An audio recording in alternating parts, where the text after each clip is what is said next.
ঘোষিত road map অনুযায়ী রাজশাহী বিশ্ববিদ্যালয় কেন্দ্রীয় ছাত্র সংসদ রাকসু নির্বাচনের দাবিতে মানববন্ধন করেছেন শিক্ষার্থীরা।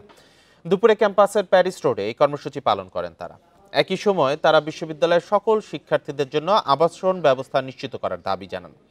রাজশাহী বিশ্ববিদ্যালয় প্রশাসনের ঘোষিত রোড ম্যাপ অনুযায়ী জুন মাসের শেষ সপ্তাহের মধ্যে রাকসু নির্বাচন আয়োজনের কথা। সেই অনুযায়ী এরই মধ্যে যে সকল কার্যক্রম সম্পন্ন হওয়ার কথা তা না হয় নির্ধারিত সময়ে নির্বাচন নিয়ে সংশয় তৈরি হয়েছে।